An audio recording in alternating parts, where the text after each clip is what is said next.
talk of the day. I'd like to introduce you to the topic, From Design for Consumption to Design for Change. A constant dichotomy of thought-led action faced by designers at large today, consumption or design for change. How do the practicing designers on board here consciously make their decisions so that these thoughts complement each other? Not only does it become a situation of versus, but bringing closer the idea of innovation and change through their practice. We try and understand how they do it and what are the challenges they face. Taking design intervention and innovation from everyday products and lifestyle consumption to design intervention for problem solving, the public realm, and everyday challenges for the public at large. The panel today. Thank you very much, Gauri. I think we also welcome you on behalf of Pro Collaborative. And the fact that an engineer is sitting as a facilitator amongst the finest design talent of the country. With an art historian. With an art historian. That says that we are on the right topic of things are changing and things need to change.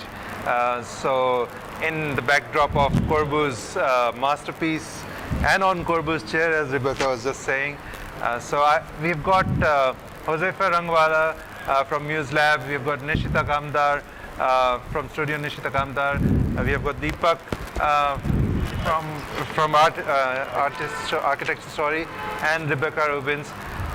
As every one of you already know them by their work, they are, as I said, the finest talents the country has seen in terms of design, and I'll leave it to them to introduce themselves further and also to talk about the topic, their views on it, and then we can go and talk about some of the questions which before we started we were all dreading that we're going to stick to the script, but we're going to take questions from audience, and we have lots of questions which Gauri and I have also listed down. So if I may start, let's start with Nishita. Okay, thanks Nimit and thanks Gauri. Hi everyone, I'm Nishita Kamdar. I'm an architect from Bombay and run a very small but enterprising architecture and interior design studio under my own name, Studio Nishita Kamdar, and that's the most creative name I could come up with. And also the founder and co-founder of a small furniture company called Pod Pieces of Desire. So let's finish the round of introductions. I can't wait to get chatting on this topic, Nimit. Alright, I see the camera panning towards me. Right guys, hi, this is Josefa Rangwala here. I'm the director and co-founder of Muse Lab. We're a Bombay-based studio. I co-founded this with Jason Pirani. We both are architects, but we love to call our studio a design studio because it is all about design sans scale. So we do architecture, interior design, furniture design, and we're also working with the city of Bombay on a couple of projects.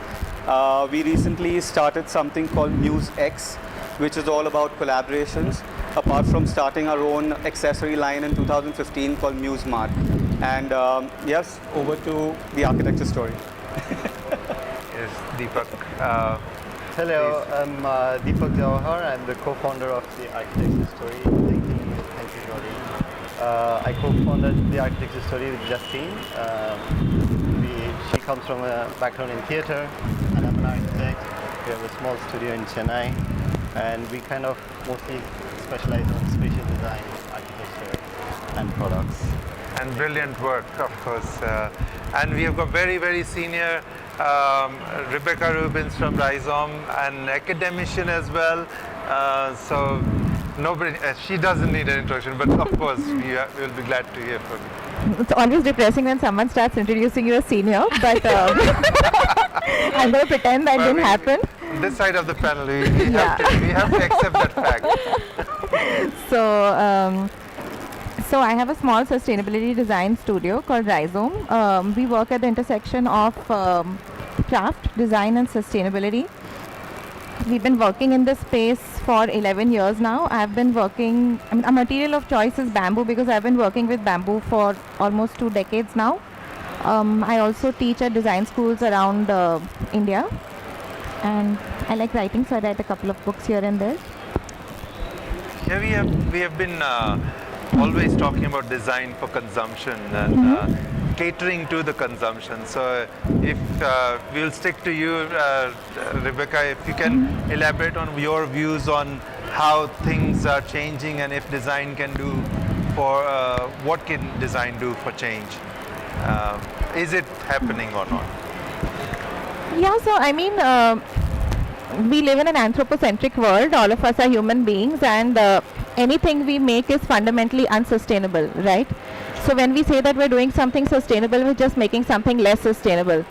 So first of all, we have to face reality that if the world truly had to be sustainable and design truly had to be sustainable, nobody would design and produce nothing. But considering the scale of consumption, I think that those of us who are trying to be less unsustainable are also a very big deal. And design is for consumption. Everything in the world is for consumption. I mean, we live for consumption. Even love is for consumption. So it just depends on what we consume and what we want to sell. So I mean, there's a whole shift towards selling things that are not stuff, selling experiences, selling story. And there are many fields like advertising or fairy tales, for example, which have been selling nothing for the longest time. So I mean, we are just coming into their space or claiming that we're coming into that space. But I think design has always been about the story. It's always been about the concept. So I think that what we are really grappling with is a society who stops asking कि ये कौन सा wood है and just buys it because it's great design. So I mean, I think design is always for consumption, and it will remain so. Hold on to that thought. And Deepak, what we go in the queue, your views on that? Yeah, I agree with this idea of story. Hence, we called our studio the Architecture story. In terms of like challenges, difficulties, as you put it, I think with our case, the opportunity that we have is we are a very young studio. So we get into a project if we want to explore some ideas, investigate something, test some material, not just because we want to get into a project. So what we try is actually to communicate that with the clients and get them on board so they become partners with you in doing better work rather than becoming just consumers for what you make. And we totally understand it's the risk that we are running, that our work is not for everybody, and we took a decision very early on that it's okay, and we are trying to make peace with it. It's not for everybody, but we want to work with people who can experiment, who are okay with standing out, clients who want to go with you for more experiments.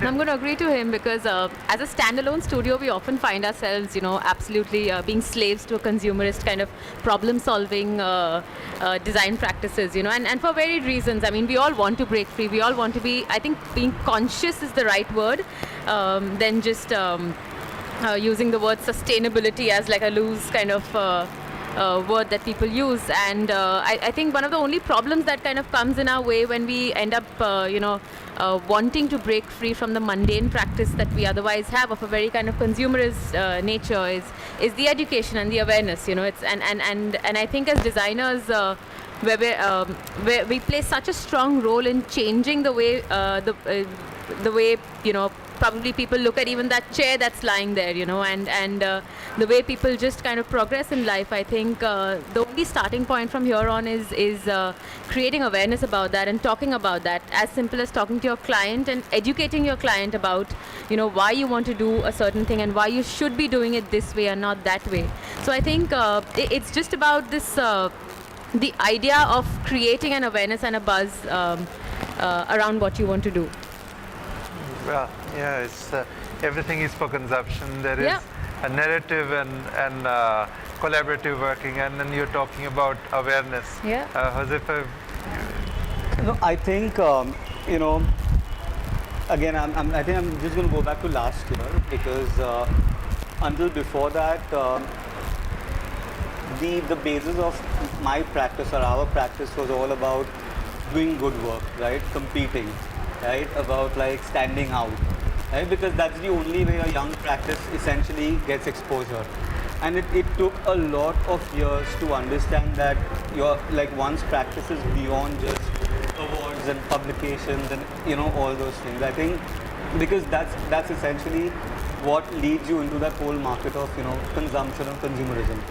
And I think the only time that we stepped out and started thinking a little bit about conscious design was when we started communicating with the Channapatna artisans, and we started thinking, and we thought of other people than us, right? And I think for us that was like one small step.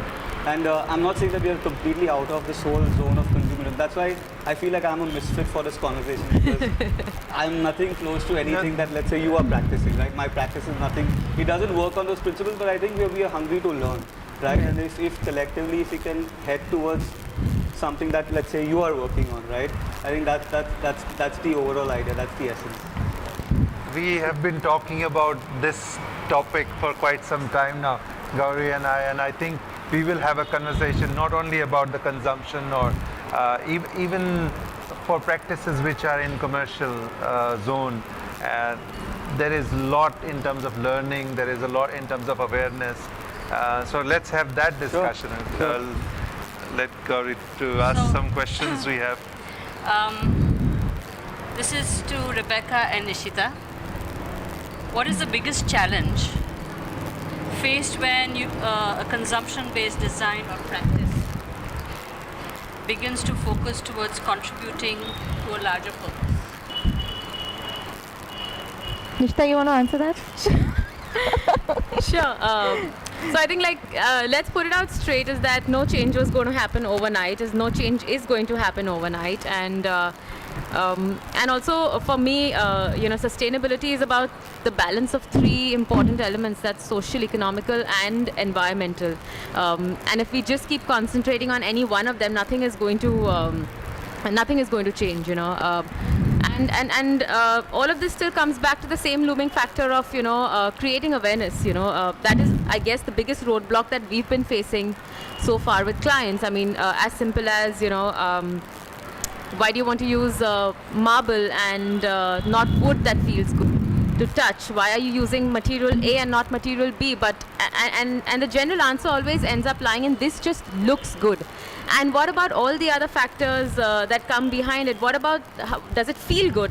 Probably not. It's always about the aesthetic then, And then how do we as game changers and almost, I'm not kind of making our job very glamorous, but as visionaries try to change the way they think. It's about collectively coming together as a team of your contractors and your designers and your artisans and educating them and creating the same awareness and making them understand through design how a certain product or a certain design doesn't work as opposed to something that works. And I don't think and I think also a large problem that's also happening is the media. The media always has been portraying the use of conscious design and the use of sustainability as a trend, and not as they've always been terming it as a trend and not as a way of life, or not as not as a way of education to people. So I think it's also the way the media portrays it continuously. If I could just add a few things. I think this idea that, everything we do and we have to add to the quality of life, basically. That's why we do things. But I think during the lockdown, one of the lessons that we learned very clearly is that when we don't do, the world is fine. Yeah. The water's cleaned up, the air cleaned up. So probably that's also something that we need to understand about consumption. Yeah? To you. Yeah, so I'm very fascinated by the structure of the question, because it kind of presupposes that consumption and consciousness are separate, and consciousness is coming here, as a new thing or an add-on to a design brief which was about consumption. Exactly. But for us and always in the world, consumption and sustainability are interlinked. So if you make a coffee machine which has a paper cup, ergo a tree will be cut. If you make it with a metal cup, ergo mining will be done. If you make it with no cup, ergo somebody will get their own cup. So whether you want to take accountability for the impacts of your design or not, you are changing and you are impacting sustainability, right? So it's just about whether you want to own and be conscious of your decisions, because you are the orchestrator of a production to consumption system. You made a plywood where the glue and the wood doesn't come apart, landfill it goes. So it's not mutually exclusive. It is so very close together. So anybody who wants to presume or assume that it's a new philosophy or something new, no. It's just that now designers are deciding to man up and, or person up and take accountability for stuff. But we've always impacted stuff. I mean, That's an interesting way of looking at it as well. I think one thing which stuck to me in what you were saying is that change takes time. Yeah. Do we have time? So that's, I would like to come back to that a little later, that what can we do as a fraternity or as, well, you guys, visionaries. I know you don't count engineers in visionaries, but part of the question you had about the aesthetics and the feel. As project management consultants, we get about cost and about logistics and about procurement and all sorts of mundane things, which designers think that, okay, wo to ho gaya yaar. I mean, come on. Yeah. But do we have time for the bigger problems? Do we really have time? So I think we'll come back to that at the yeah. end. And So the next question is for Deepak and Josefa, of course. We always reactive to design, yeah, and as designers, we also react towards everything that we see, do. Do you think there's a shift from this process now, and how difficult do you think it will be for the user to adapt to innovative thoughts and processes? Okay. So I think it's as simple as this. I need to, if I need a client or a consumer to align to my innovative thought process, I need to first align to their needs and their requirements. It's basically a give and take. I mean, that's how I have been functioning, and that's how we have been functioning as a studio. And I think it's only fair, because at the end, when you look at the end user or the consumer, so if I'm designing a home, it is not to satisfy my ego, but it is actually for the end user, because at the end they are going to be occupying the space. So I need to put myself in their shoes, into basically how they're going to function, how they're going to use the space. If it's a product, how it is going to be used by the end user. And only then I think it becomes like a good marriage, right? Yeah. Otherwise it's just going to be me trying to fulfill my ego. And I think in the process, like Nishita also said, and like you also spoke about that, it is a huge response. It's like education, right? It's like when you are teaching a child in the first grade or the second grade, you're literally helping them with the foundation. I mean, that's what it is. And when you're building a home, it's also about ensuring that not only is the space as per the client's requirements, but you're also being a little bit true to yourself in terms of now, not contributing to more greenhouse gases and all that stuff that we only talk about but don't do. So I guess that's how I look at it. I have a slightly different take on it. That there seems to be an assumption that we know more about what consciousness of sustainability is than the rest. I've worked with clients who are engineers who know way more about how to reduce, how to recycle that. It's just a house, a simple house. She set up her own system to recycle things. Not one newspaper goes waste. Not one food waste is there. It was a learning experience for me. But what needs to be, in my opinion, is to have a perspective. Not to take a stand that, okay, I know better, or I'm going to educate you, or it's a cycle. And basically to engage the conversation, but to drive the conversation, there has to be a perspective. And the perspective comes from the design community. And because, we're doing talks like this, and there are people watching, and there's the extended community, they will tell their friends, and so that could be our role in like pushing, and rather not to take it like a very direct relationship between like a designer and a client, but rather how do we operate the ecosystem of the design? You took away my last question. I had a question that why are designers sometimes, and that's been my experience, that majority of times they don't accept the fact that now the challenges and the changes which are required requires a multidisciplinary approach to solve them. And it's not about solving, it's about the change.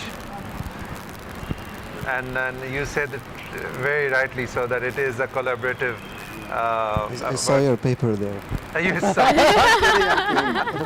Yeah, I think that it could be my view, but that is what I was going to ask at the end. That now it's not only about, in the built environment sector, we talk about engineers and architects and designers, but it is also sometimes you need accountants, and sometimes you need people from very, very different, diverse backgrounds to come together, because they know something which we might not Absolutely. know. And coming back to what I just said to Nishita earlier, that do we have time? There are some problems which needs change now. And so, but thank you for that. I actually just wanted to add to that. So we recently had a project inquiry from someone who wanted to design a biophilic park, and it was all about renewable energy. But his idea was that when you talk about renewable energy, also you are sort of still generating some sort of heat or whatever Yes. it is to even for renewable energy. So his idea was of designing a park where you're using maybe agro waste or something like that. But it was a lot of learning, right? It was just conversation. The project hasn't materialized in that. But I think the client himself came to us with a brief which had all these elements in place. So now, I mean, it's going back to what you just said. And that had to be a collaborative process, because, I mean, he was reaching out to us only for master planning, but he had his ingredients ready, that this is the material I want to use. This is the kind of brick we're going to use. These are the people that we're going to work with. So he had everything. He just needed someone to assemble it, and that is that's here. So I think it makes a lot of sense. It's just about collaboration.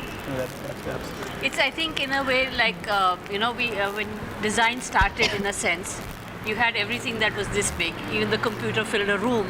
And then as design improved and, made it smaller, now we've got wristwatches which have everything on it. So I think that's what you mean, that, the ingredients are there, and then how do you make them better and better fit together. Interesting. This one is for Rebecca. Okay. Design is often a self-expression of or advocacy of certain principles and one believes in, and you're a very strong believer. So does consumption become a driving factor in design, or does the design principles or of a practice influence the consumers or consumption? Again, I don't think it's mutually exclusive. I mean, I think that whatever you believe, you're going to practice like that, right? So, Well, there's a lot of, lip service as well. So, yeah, but it's like, so if you take, design is a profession, and there are many types of professions. So if you take a lawyer, there will be someone who defends a criminal, there will be a public defender. So he's not good and he's not bad, they are just different types, right? yeah. And there is a policy framework which says that there is client attorney privilege. So policy has to push design to have that basic level of decency, because there are all types of people in the world. Now, we can't all come from the same privileged philosophical base, or even to want to be a good person, you come from a place where you had something good, now parents at least. So you need policy to make that basic level of the graphic designers have it, doctors have it, first of all, do no harm. So designers should also have some basic level of ethics, which is missing as an industry, right? Yes. And after you have this thing as an industry, if somebody wants to work with renewable energy, great. I would argue that renewable energy might not be great, because I might feel that social aspects are more important. So there is nothing like this is good or this is bad, or everything is good as long as you're trying to impact change positively and you're open to listening to other people's point of view and take them on board and collaborate, great. But I mean, I don't think this is a designer-led thing totally. I think it has to come from the carrot, that's the client. Yeah. and the stick, that's policy. The designer, like everybody else, exists between these two, right? Well, I have a slightly different take because of the business side, and I'm not a designer. I come from project management consultancy. So we were 100 people as a company, and we were doing very well across the nation. We were having projects, and at that point, I stopped enjoying a little bit. Some projects you have to take for the team, because you're in the cycle. So I went to Nimish Bhai, Abhikram, at that time. I said, Nimish Bhai, I'm really, there is something wrong here. And for some projects, I'm not able to stick to the values which I believe in. And he said in proper Gujarati, he said, Na parta shikho. Jare na parta shikhi jao, then you will enjoy it. And that's where you do it. And I realized that is what my values are. This is what I want to do. So I think, if I had but to even answer, affording to say no is a big deal, right? Yeah. Affording to say no, like when I finally turned down my first client, I called up my dad and I was like, I rejected a client. Like, I said, no, I don't want to do your project. So when you start off, somebody is like, you're like, salam sir, because you're building your practice. So that is a phase you have to go through. So policy has to make that baseline little higher. But so you know the story behind Raw Collaborative as well. We signed up on a project, and Tanvi actually walked out and said, I will not do this project because the client wanted to take furniture from China. They said, we have so much here in India. Yeah. Why don't people know that? So 5 years ago, one day she comes on and said, I walked out of the project and I'm going to start something new. And this is the way the story behind Raw Collaborative started. As well, and then this is and the look at where we are right now. It's amazing. This is where we are. Yeah. But that's how the best things start. And people think, like, when I say you can afford to make a choice, there are lots of people who can afford to make a choice and don't make that choice. Yes. So just because you can afford to make it, it doesn't make that choice easier. That's true. It makes it harder when you have employees who want a raise and you're like, no, as an organization we will do this, but I will still find money to pay all of you and give you your raises, you know. Being good is very stressful. It is. It is. That's as she rightly said. It's for the visionaries to actually be good. Yeah. You'll have to. So in a way, you've already answered this question, Josefa. But I'll just ask it anyway. How important is it to streamline your design principles, and in order for today's consumption needs? So, I don't think we can do that. I don't think we can streamline our principles. And I say this again, just going back to whatever we've been talking. Like, there is such a variety in even the kind of consumers that you have, right? Like, on, let's say, one end of the spectrum, you might have someone who's like a young entrepreneur who has new money, who has, renewed needs, materialistic dreams, nothing wrong in that. Yeah. Right? On the other hand, you will have like a tree-hugging, eco warrior, right? And then in between you have so many other people, right? And you don't know who to cater to. So I think if, let's say, so rather than streamlining your design principles, I think it's very important to streamline ourselves and our practices to a process that can cater to these different consumer needs, right? And yes, some may be good and some may be bad, and we can, like Rebecca rightly said, choose to say no to the bad ones or educate them that you can be on this side of the fence as well, right? So I think it would be, because that's exactly the practice that we have also done, and not everyone might agree to that, because we don't have, of course we are a principled practice, but I think we are a process oriented practice, and we believe in changing our design principles to cater to the need of the consumer. I think that's how we work. So, yeah. Very interesting point of the process, and of course I'm going to like that. So if I may, I would change the tack a little bit to stick to those kind of process. I have a question for you, Deepak. Do you invest in some kind of research to do what you do? Do you get time, and do you get the space to do that? Um, if you can answer that.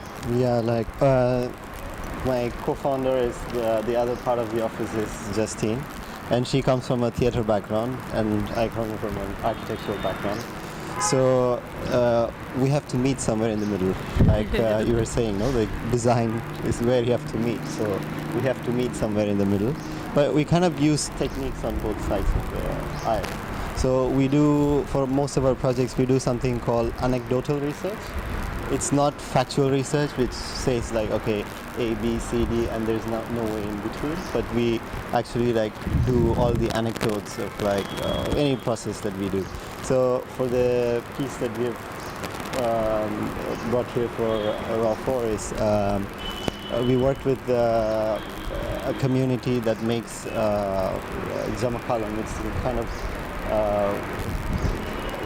it's produced in rural Tamil Nadu, and it's a small community that works on it. They've been working on it for like 200 years, and it's the same production pattern, same methods. But what we found very interesting is like not the material directly, or not what thread that they are using, but more like what you said, what's the ecosystem of their production.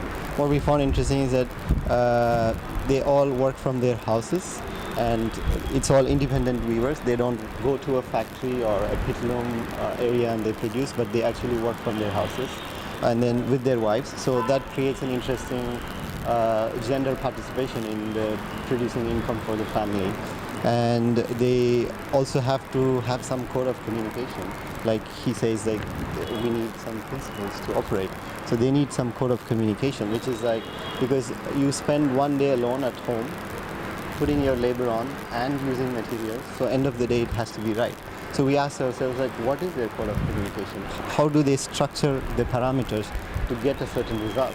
And then we came across like they do only horizontal lines, they do only this, only that, only set. So they have a certain parameters. So and then we pushed ourselves into that zone. That's what I was saying in the beginning of what is the role of the designer? Not to do a sketch in your office and send it to somebody, make it, but rather investigate what does the product, and not investigate again, it's not factual investigation where you call up the vendor and tell me, explain me your production process. He's going to say, yes, for sure, we can do whatever you want. So rather investigate all this anecdotal information, and this you cannot get if you don't drive down 380 kilometers to the village, spend some time, find somebody, and it's not going to be one day you show up and they're going to, oh, come, welcome, we'll tell you everything. No, it's going to be multiple visits, and like you said, yes, it takes time, but it will pay off in the future. You have to test it out with You mock-up. have to test it out. Exactly. Brilliant. You mentioned earlier about the aesthetic value that people always go for, that they don't want to get into whether something has any other value. Fundamental principles that are met. So while you consider this change, what would you advise, let's say, your client? So I'm just gonna like go a little off track, and I heard this very interesting podcast by Brian Chesky, who's the founder of Airbnb, and he spoke about how to change a hotel from a 1-star to a 10-star property. And I'm going to do a little improv on how design can go from a design which is just about anything else to something that's really good and can make heads turn. You get a client and he comes up to you saying, I want a table. The first thing you'll do, okay, I'll give you 4 legs, a tabletop. It's still a table. I mean, it's still any other table. How do I make that better? I'll say, okay, fine, let me give you really thin legs and almost like a nice floating tabletop, and we'll make it look very sleek and nice. I still have a table which looks better than what it was. How do you push that further? I'll say, why don't we instead use marble and wood and make it look really expensive so that I can also command a better price for it. So then you have a very expensive looking table. And then looking table. And then I'll say let's go a step further. let's instead get my carpenter who's in the need of a good opportunity and teach him and educate him and work with him and craft this entire table with him. Instead of just outsourcing it to a factory, who probably is doing so much more work than the carpenter who really wanted to work passionately on it. How do you go a step further than that? And you'll say, instead of just picking up, getting a new block of wood and getting a new marble top, why don't I have some spare pieces of wood lying in my on my site and my factory? Why don't I find a way to reuse these? And instead of buying a new marble top, I have my old side table marble top. Why don't I crush that, put it into like some micro concrete and cast an ice terrazzo tabletop? So I have a marble tabletop. I have a reused wooden leg. I have managed to make a table which is serving its function. I've managed to employ somebody who really truly deserved the job. I've managed to reuse, recycle material that I already had was otherwise going to be in the dump yard. And I have a very clean conscious of a beautiful design.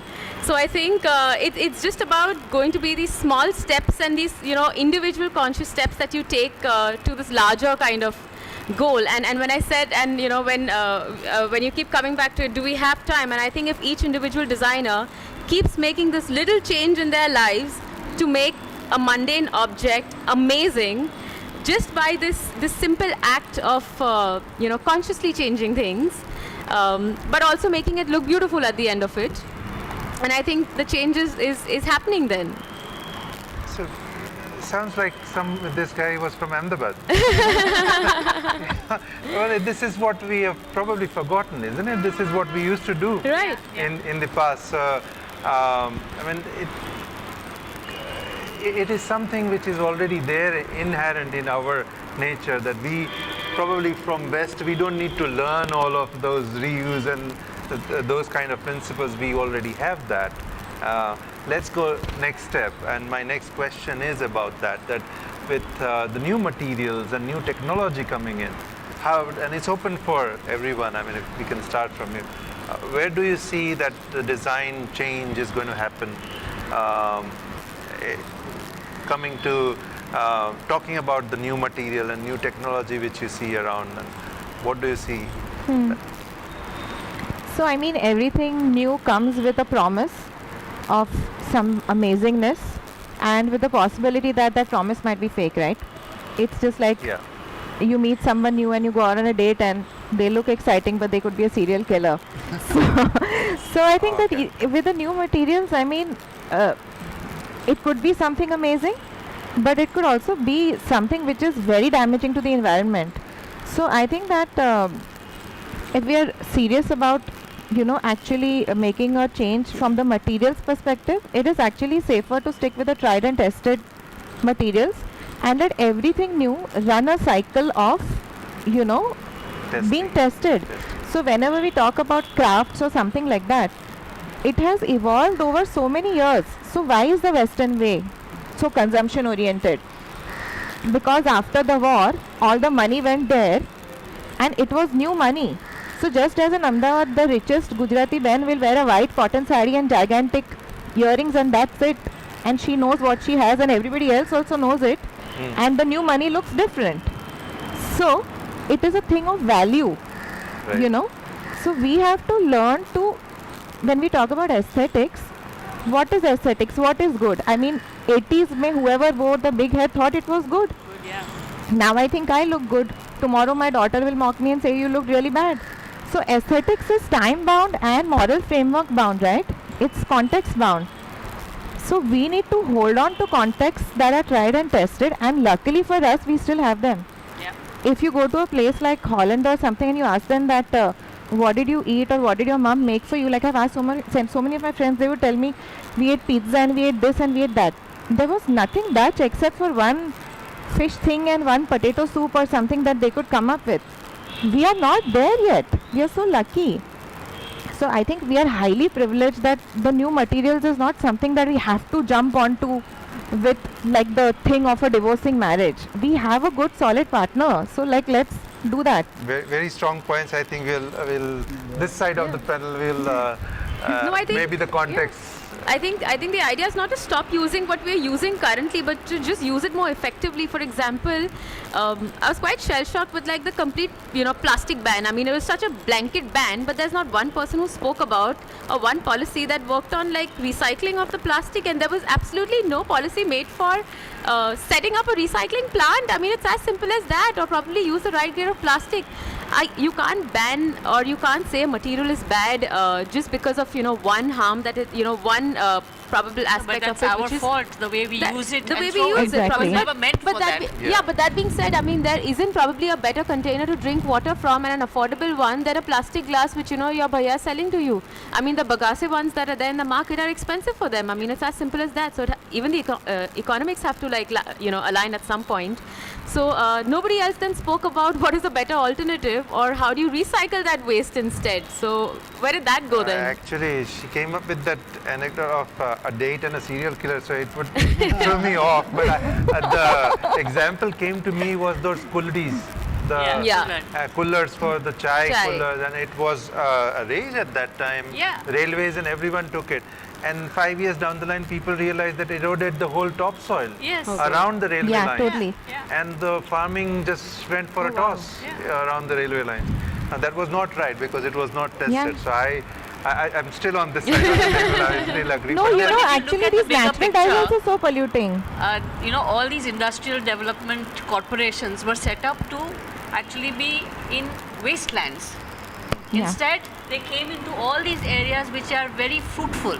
The whole, what we call the golden corridor in Gujarat, from Baroda all the way down to Vapi, completely destroyed our agriculture, land, air, water, everything. And we were just waiting and everybody was profiting from it, but nobody stood up and said, hello, the policy said wasteland. Yeah. Right? Well, I was actually the question was about the new material and the new technology. I'm sure there is something we can learn from. There must be something good in there. And in your practices, if you come across new materials, I mean, it's not only about wood and marble and those kind of things. The reason I'm asking that question is it's connected to my next question also, which is that there are issues like this, that there is a plastic cup, instead of that, let's do a cooler. But there must be another way. There are issues we need to solve. So do you come across these kind of technology material you have experience of where you think, okay, yeah, this is good, new? I think more than new materials, we should think about new ecosystems. I still come back to that. The reason is I came across a furniture manufacturer that works with designers, where they upload the designs online, and you as a consumer, you pay a small fee to get as a royalty to take the design, and they connect you with a local fabricator, whichever part of the world you are in, for you to go and fabricate it. Because whatever new material you do, if you're going to drive through from north of India to south of India, or from south of India to north of India, the packaging, transportation doesn't make sense. Yeah. So what we have to think about is how do we rethink the ecosystem rather than still going on the previous century's perspective of like, this is good, this is bad, this is good, so everybody should go for it. Like you said, each context has its own positives and negatives, and that we can only bring it together if we think about ecosystems. Very interesting point. We're doing some buildings where we're doing LEED certified buildings, and one of the points you get in the LEED certified building was that in certain radius, if you source the material, you get a point. And when the LEED came to India, they took the same system, they came to India, and you put that point in Nagpur and 500 kilometers and you cover most part of India. So no, that doesn't make sense, does it, for us? So we can't just copy it, and we have to look at our ecosystem and the way embodied energy works for our materials. But that's a very good point. Yeah. I was hoping that if you have explored something, and we see a lot of these things in raw collaborative, Yeah. that the people are exploring new materials, and they are coming up with. I mean, you guys have done it as well in the past, that you explore other than just wood and just marble, and so. So Do you do that as a practice? no, so here's the thing. Very honestly, we never explored a new material because I think it takes a lot of time as a practice to research and develop a material in itself. Not But only for time example- investment, na? Yeah. Everybody, all investment. Yeah, it is, right? And the thing is that when I look at Ren design in here, right? I mean, he's using seaweed, correct? I don't know if you've seen that, and he's used agar, and these are things that he's used to create material, right? And there are actually a lot of accounts that I follow on Instagram as well, which talk about new materials using waste. I think that is like basically the biggest. I won't call it a trend because it's a very loose word. But I think if we use waste to create good material, and some, like for example Samsara, right? They are also using plastic waste and they're creating these beautiful panels which look extremely pretty. So you can replace something with that as well, right? And yes, there is a little energy going into making those panels, but who cares? At least you are using all the plastic that was otherwise going into the sea, and you are actually salvaging and creating something that, as a designer, I can use that, right? So yes, there is technology. Yes, there are a whole lot of materials to explore.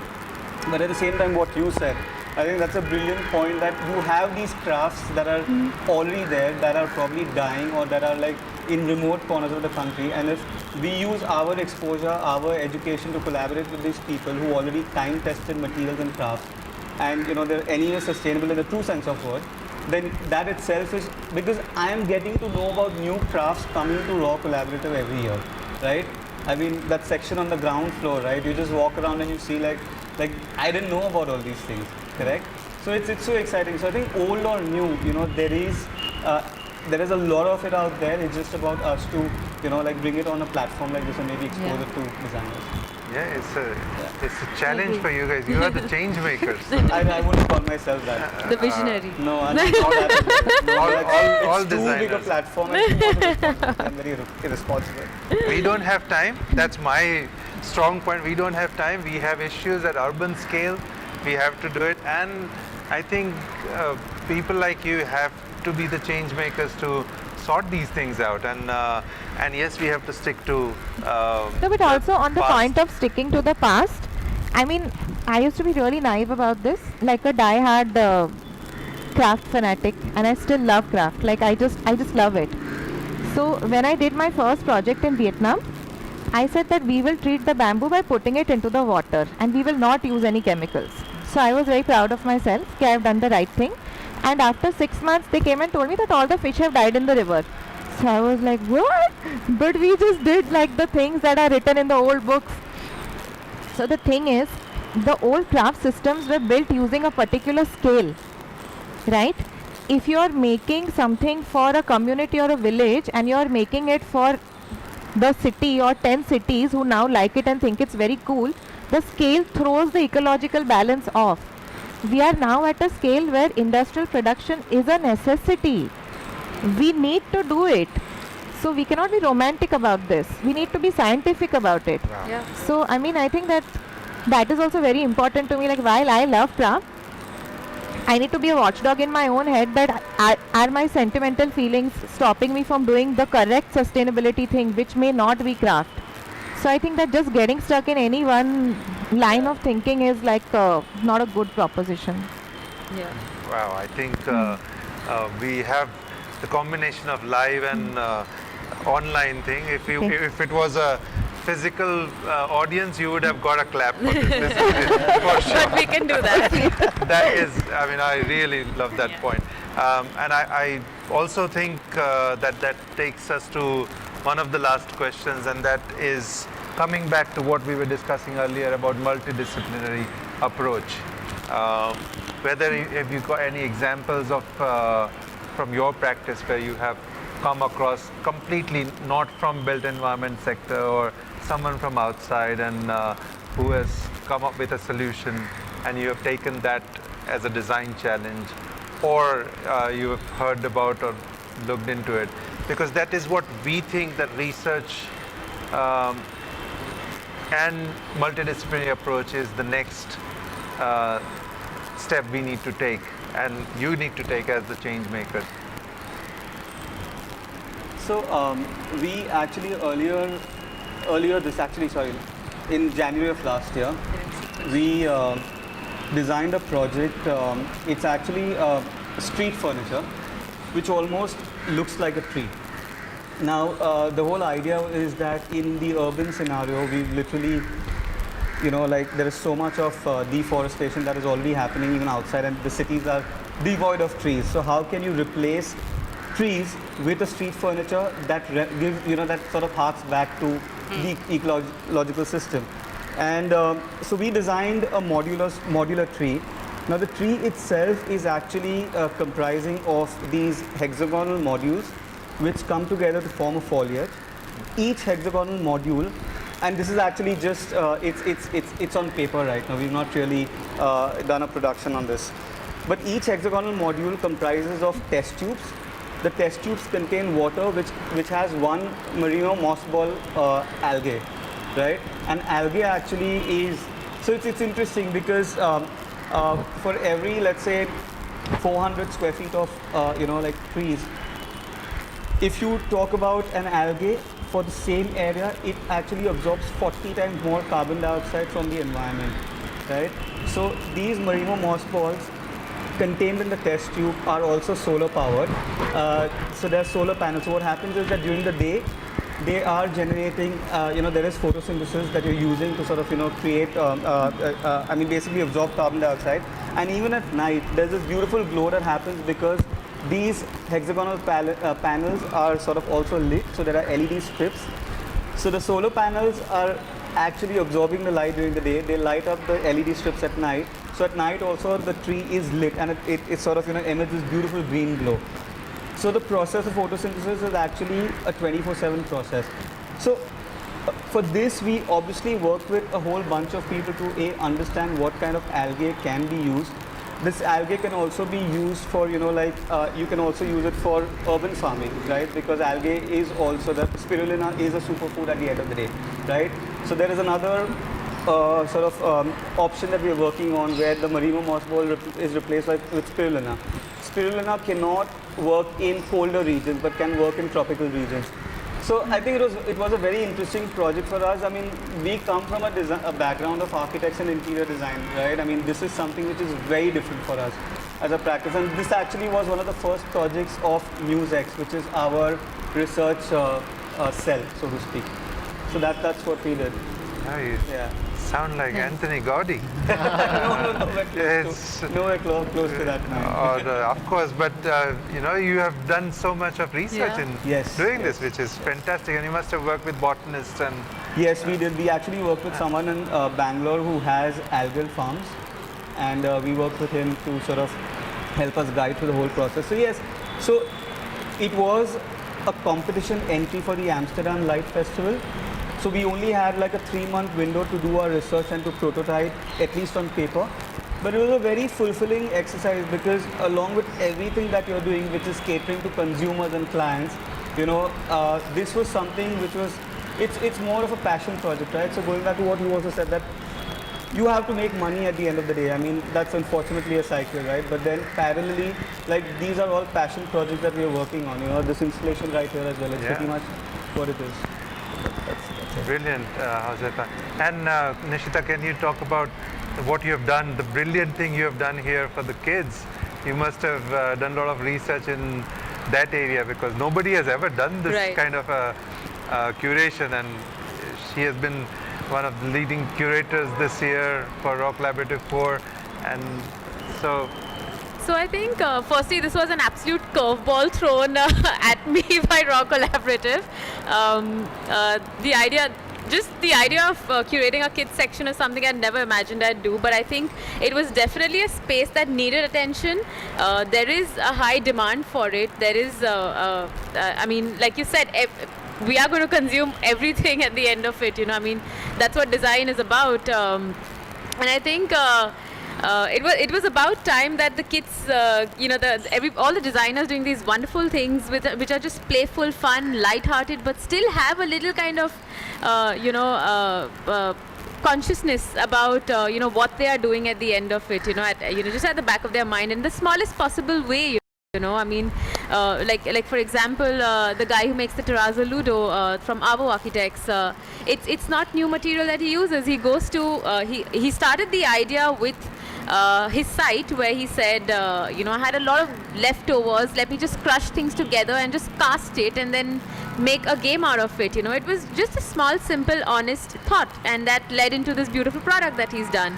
And there's a lovely Zen blocks by Bloom Toys, which we've put in the invited designer section, where she's used vegetable dye to make them into these beautiful colored blocks, and then they become fun objects to play with for kids. So yes, no kind of large policies and no kind of big drama around them, but just small, playful and honest ways of changing the world. That's it. Simple research and simple. Absolutely, just simple and honest. Fantastic. I think we have got some questions from the From audience. the audience. So from Bala B is a question, an open question. Speaking on the opposite side from anecdotal or referential design process, what are your thoughts or work that's self-referential? That, and how do you think that shapes later projects? Where can such a method affect current design discourse, which is highly political and reactive to current affairs? I think a very academic question. Yeah. And I want That's to why hear I'm it just again. looking at you. We're all looking at you. I'm impressed by the question. Yeah. Bala, whoever you are, and I would like to meet you. But I think that everything is self-referential, and I think that so we are doing a book on craft, like I was telling you. And one of the things I'm philosophizing or arguing in that book is that I think that all of us who are working with a specific material, we are just like going to be working like karkhanas, like karigars. Like, it's not that I love bamboo, it's like I would love to work with terracotta and other thing. It's just that I've built a level of expertise in it. So if I do a good bamboo project, then another bamboo project comes to me and another bamboo project comes to me. So the way consumption works, we are all going to become experts in something, some material. So I see all of us like becoming material experts or process experts or something experts. So there is intense self-referentiality to everybody's work, I think. And I think that the future is breaking out of this and collaborating, because the person who is sitting left or right of you might be an expert. Like only the other day I called up Parul Ben and I'm like, where do I get stone from in Ahmedabad? What is the closest place? And she's like, Baroda mein ek pink color nu nikar tu. And I was like, okay, fine, whatever. So the entire model of education and design, where you walk across a table and everybody closes their thing and hides it or hides a library book. Yeah. Okay, so that needs to change. As practices, we need to change, na? We need to call up, like I to call up all of my classmates and shamelessly ask them, how did you do that? How did you do that? We need to answer other people's questions and we need to raise the bar. Nobody is going to take our brains and run away. So if we ask people, we'll raise our own bar to do a next better good job or whatever, or be defeated. And sit to fight another day, whatever it is. So I think that this referentiality needs to transition into collaboration with other referential people. Absolutely. No, that's exactly what we were talking below at the playground with 5 designers who've collaborated together, and the entire idea was to cross-learn from each other, be it mistakes or the successes, and just bounce off information and work through each other, and that's the only way to go grow and go forward. And I think with him especially, we all have that rapport with each other as designers and as professionals, where we have absolutely no guard, when it comes to sharing information with each other. I was just about to say that you have to watch the Instagram stories of these guys when Raw Collaborative happens.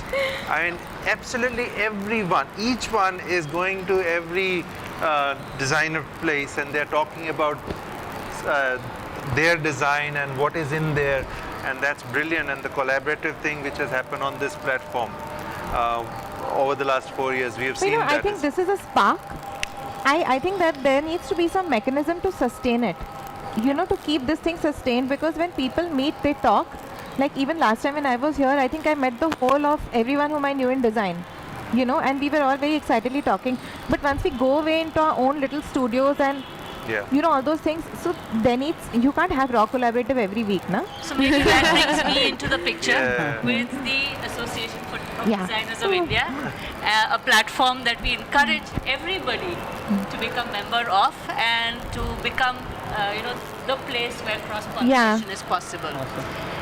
That's one of the things that we've been doing of late also, bringing in people who are not designers per se, but working with design somewhere because they were driven or they had a passion or whatever.